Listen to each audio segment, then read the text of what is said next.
Welcome to this episode of Steph Sits Down.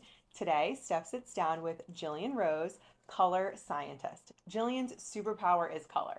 So, Gillian, why don't you tell us what a color scientist is? Because I know before we met, I didn't know what it was, and I'm sure many people out there don't either. Thank you, Steph. I'm happy to. So, a color scientist is someone who studies neuroscience and how and why we respond to color because it's a physiological response. It's not really a thought, Mm-hmm. but we're not taught that. Most of us aren't taught that. So, it's really about being able to determine how somebody wants to feel in their space, and that's how we start.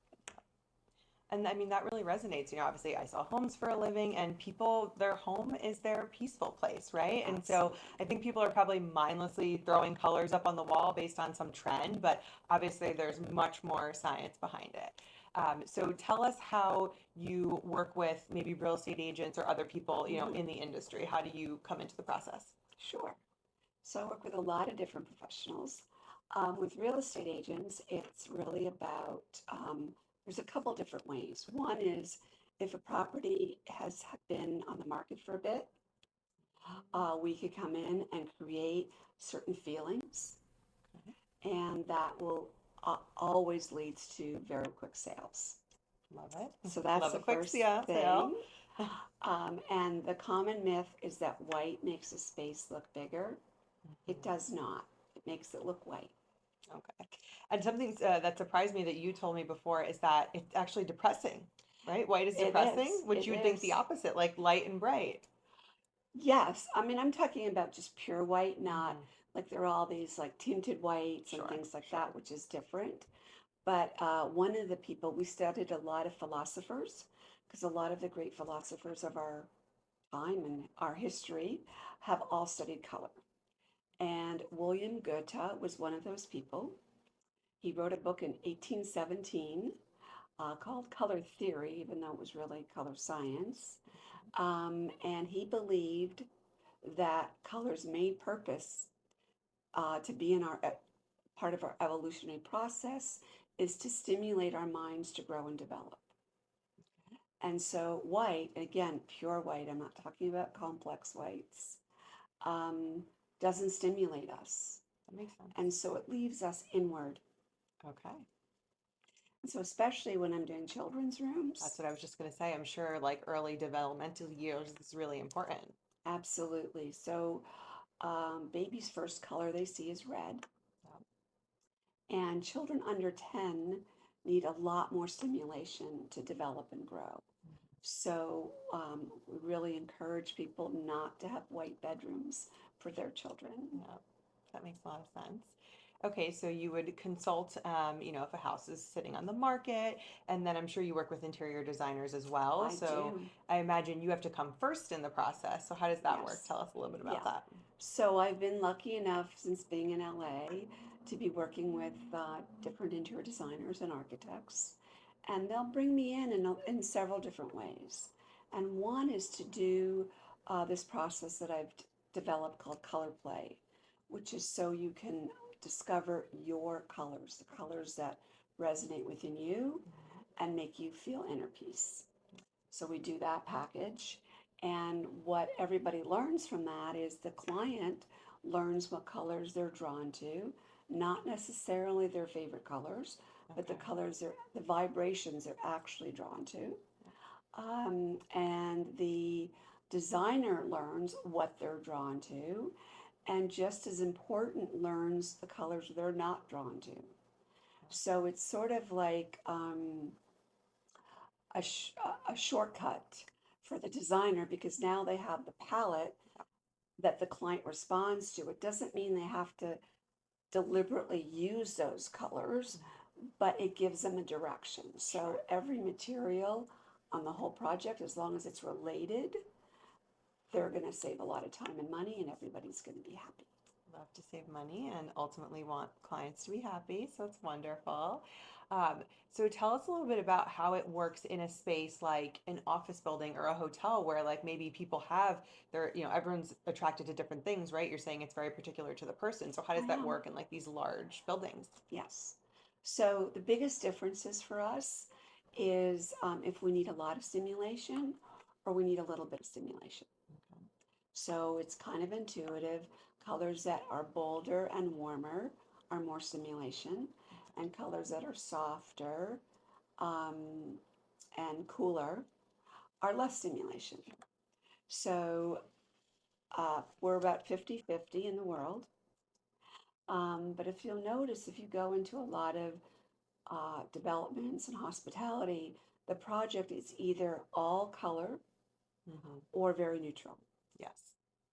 And what that does is you leave out 50% of the population. Yeah. So what we do is we come in, even if the client wants bold colors or neutral colors, we create zones within zones. So if it's a neutral palette and you have lobbies and amenity spaces, we'll make sure some of that is bolder and warmer colors. Okay. And you will see people are drawn to their vibration, whether they're aware of it or not, and that's where they're going to go to. I'm sure. Absolutely. I mean, everything is energy, but I won't go off on my tangent about that. And so I imagine this also really plays into marketing and creating products and things like that as well, right? It does. It's Hmm. about who you want to attract. Hmm. But the issue, most companies have a brand. They have a brand color. And so they often have that brand color be identified with their product. Hmm. And that's cognitive, that's associative, Yeah. that's not phil- physiological. Um, so it depends. It depends who you're appealing to. Hmm. And sometimes it kind of makes sense to do two versions Yes. because then you're attracting everyone. Yeah. Absolutely. I think that makes a lot of sense. So any business owners out there, if you're developing products, definitely keep this in mind. You might want to call Jillian. Um, so yeah, I mean, what else am I not asking you? Or maybe tell us how you even got into like such a unique career. How does one even find out about this, right? Right? Well, it started when I was very little, actually. I grew up in hospitals, and so I was alone for a lot of the time and frightened, as you can imagine. Yeah. And I have a good imagination, and so I imagine myself being surrounded in my favorite color. Okay. And so then I felt safe, Hmm. and I'm very intuitive, and so I could eventually read what the doctors and nurses around me needed. Wow. I didn't tell them. Yeah. I don't think Yeah. they'd appreciate some small sick kid telling them, you need red. Yeah. But that's how it really got started. And I didn't know everybody couldn't do this. And so that's interesting. There's a part of our brain, it's called the hippocampus, and it remembers every color we've ever seen in our whole life. Wow. And that's why you can recall a color. Hmm. So It's interesting. also why color marketing works, because the hippocampus remembers every color, but when something is like color of the year Hmm. or on trend, you're going to see that color thousands of times a Sure. day.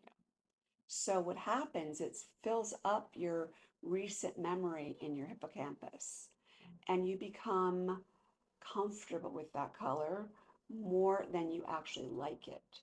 But that's why that works. So interesting. Okay.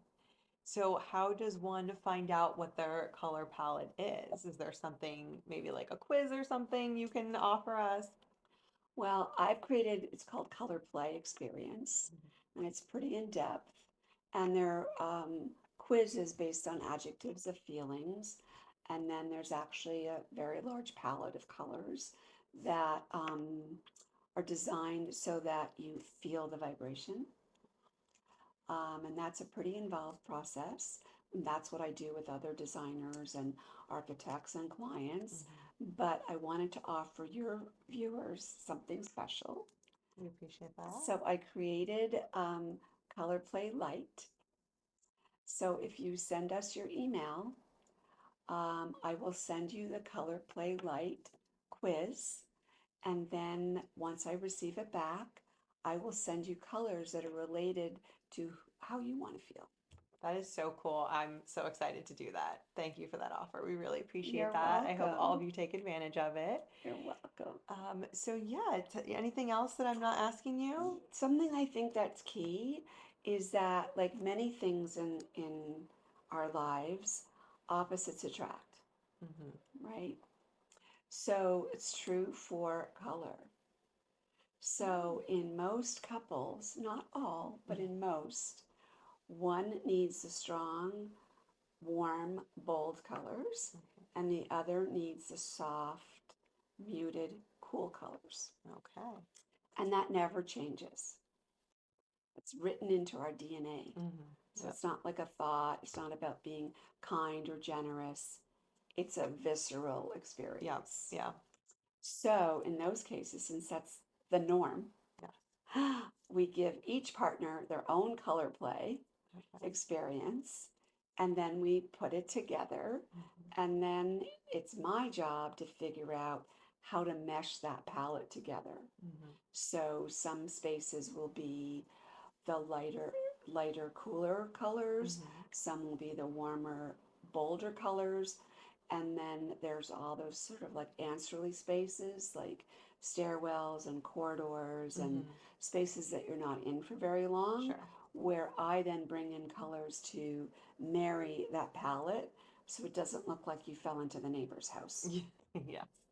Well, I think this is a very good argument for having like the man cave and the she shed, having separate Absolutely. spaces, not only for your peace of mind, but also, well, for your color that brings peace of mind. Yes, Yeah. absolutely.